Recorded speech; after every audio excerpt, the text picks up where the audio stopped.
Donc voilà, nouvelle vidéo pour l'exercice 5, page 237. Donc on nous demande de construire un parallélogramme TRUC, truc, qui est un parallélogramme tel que TR est égal à 6 cm, l'angle RTU égale 30 degrés et l'angle UCT égale 106 degrés. Donc avec ces trois informations-là, je vais devoir tracer mon parallélogramme. Donc, première chose à faire, c'est de faire une figure à main levée. Donc ça, c'est vraiment quelque chose, un réflexe qu'il faut prendre de suite quand on fait de la géométrie. On fait d'abord quelque chose à main levée pour se remettre les informations qu'on connaît sur cette figure et voir à quoi va ressembler notre parallélogramme au final. Donc, première chose à faire, une figure à main levée, puis la compléter en utilisant les propriétés du parallélogramme. Donc, moi, j'ai remis les informations de ma figure en haut à gauche, ici. Et après, j'ai tracé un parallélogramme. Donc, à main levée, un parallélogramme. Et après, j'ai placé les lettres T, R, U et C en fonction des informations que j'ai là. Alors, j'ai TR qui est égal à 6 cm. Ça va pas me servir à déterminer les lettres. Enfin, dans quel ordre je vais placer les lettres? L'information importante ici, c'est l'angle UCT qui est égal à 106 degrés. Je sais qu'au-dessus de 90 degrés, je vais avoir un angle qui est obtus. Donc, mes deux angles qui sont obtus, c'est celui-ci et l'angle d'en face. Donc, je vais forcément avoir l'angle UCT qui va être placé soit ici, soit là. Donc, vous voyez bien, UCT, donc cet angle-là, je le place à 106 degrés. Donc j'ai ma lettre C qui est placée ici. En fonction de ça, et ben après je peux placer. Je sais que c'est ma dernière lettre du parallélogramme. Donc c'est donc la première va être T, R, U, C. Et ensuite, qu'est-ce qu'on me dit d'autre? R, T, U. Donc l'angle R, T, U, donc celui-ci, mesure 30 degrés. Donc là, je replace l'information sur ma figure. Je place donc TR 6 cm. Et donc ensuite, j'ai mes deux diagonales, celle-ci et celle-ci. Je sais qu'elles sont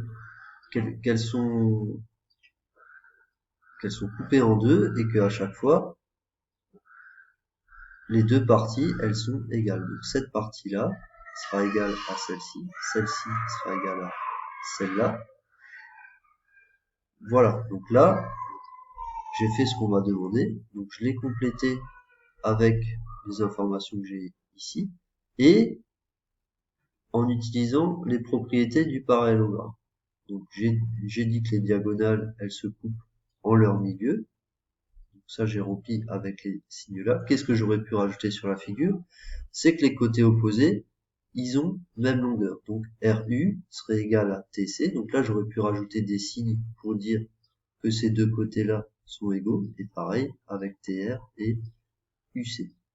Donc ça, au final, j'aurais pu le rajouter. Donc maintenant, on me demande en deux, construire en vraie grandeur le parallélogramme TRUC. Donc là, je vous ai mis un petit rappel de cours aussi en premier. Donc je vous ai mis explication en premier rappel. Les angles opposés dans un parallélogramme ont même mesure. Donc là, je vous ai mis, donc ça veut dire que l'angle TCU, donc celui que j'ai ici, que j'ai placé, il a même mesure que l'angle TRU. Cet angle-là fera aussi 106 degrés. Alors ensuite, attention, chapitre angle alterne interne, petit rappel, les droites RU et TC sont deux droites parallèles, car dans un parallélogramme, les côtés opposés sont parallèles. Donc, cette droite-là, RU et TC, on sait qu'elles sont parallèles. Ensuite, donc j'ai deux droites parallèles, j'ai une droite, donc ici la diagonale du parallélogramme, qui va venir couper ces deux droites qui sont parallèles. Donc je vous ai mis la droite TU coupe ces deux droites RU et TC. Maintenant, on revient au chapitre angle alterne interne. Or, lorsque deux droites sont parallèles et qu'une autre droite les coupe, les angles alternes internes qu'elles forment sont égaux. Ils sont égaux parce que ces deux droites-là, TC et RU, sont parallèles. Donc, les angles alternes internes, ici, j'ai un angle là qui fait 30 degrés. Et donc forcément, l'angle alterne interne à celui-ci, ça va être celui qui est de l'autre côté de la droite qui coupe et qui reste à l'intérieur des deux droites qui sont parallèles. Donc cet angle-là, donc CUT, va aussi faire 30 degrés. Donc ça va me permettre de pouvoir tracer mon parallélogramme correctement. C'est ce que je vous ai mis après. Donc RTU égale TUC égale 30 degrés. Et donc là, avec ces informations, on peut construire le parallélogramme TRUC. La prochaine page de correction, ça correspond à toutes les étapes de construction. Donc ce que je vous ai mis en premier, toujours faire la figure au préalable à main levée et y mettre toutes les informations que je connais. Donc ce que je fais en premier, je vais tracer mon segment TR à 6 cm. Donc c'est ce que j'ai fait là. Je fais un segment TR 6 cm. Ensuite, je place le centre de mon rapporteur sur T. Je mets une marque à 30 degrés. Donc le centre de votre rapporteur, vous le placez sur T et le 0, il doit être sur le segment TR. Et ensuite, je vais ouvrir mon rapporteur jusqu'à que je trouve 30 degrés. Je mets une petite marque à 30 degrés. Et après, je trace une demi-droite qui part du point T et qui va passer par cette marque.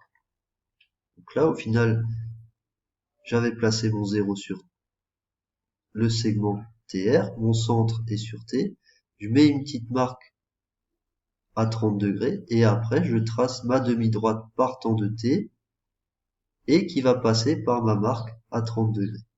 Donc là, j'ai une ouverture à 30 degrés. Et j'ai tracé ma demi-droite, je l'ai continué jusqu'ici. Ce que je fais ensuite, je place le centre de mon rapporteur sur R et je mets une marque à 106 degrés. Donc là, je me place sur mon point R avec mon rapporteur le centre. Je mets mon 0 sur le segment RT et je l'ouvre à 106 degrés. Donc à 106 degrés, je mets une marque et ensuite ce que je fais, je vais tracer une demi-droite qui part de R. Et là où je vais avoir l'intersection avec ma demi-droite précédente, ça va me donner mon point U. C'est ce que je vous ai mis là. Je place le centre de mon rapporteur sur R, je mets une marque à 106 degrés, je trace une demi-droite partant de R et passant par cette marque.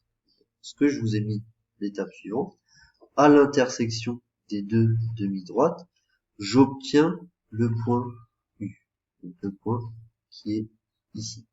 Donc forcément, cette droite-là, TU, c'est une diagonale.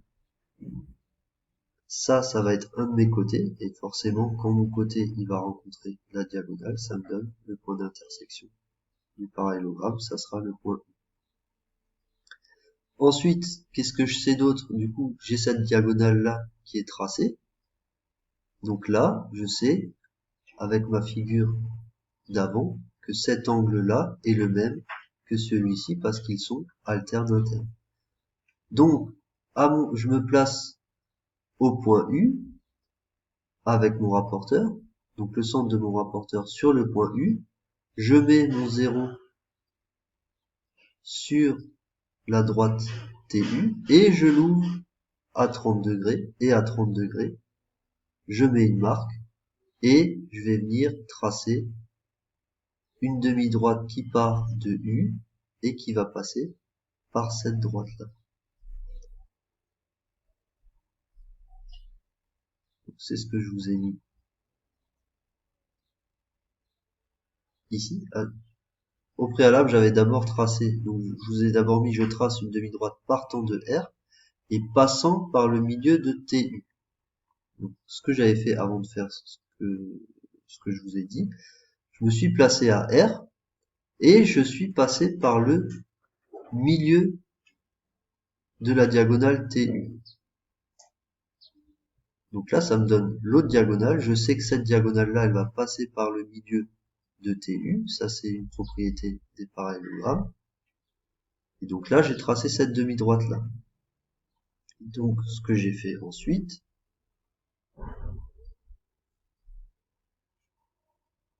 donc j'ai placé mon rapporteur sur U et le 0 sur le segment TU. J'ai mis une marque à 30 degrés et je trace une demi-droite partant de U et passant par cette marque.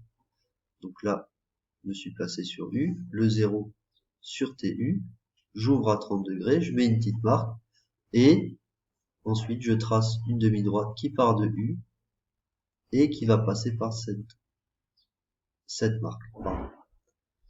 Du coup, l'intersection entre cette diagonale-là et la demi-droite que j'ai tracée ici, et ben ça me donne mon point C. Et là, j'ai terminé.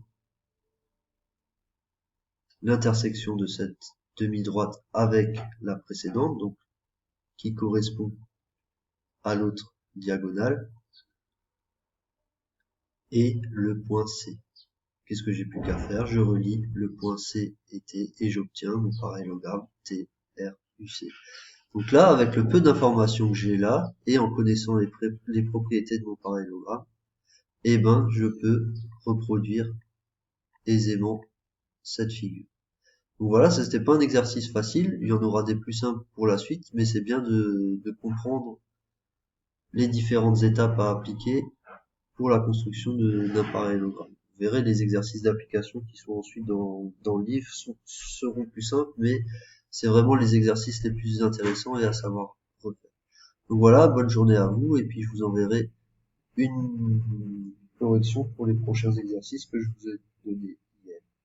Voilà, bonne journée, au revoir.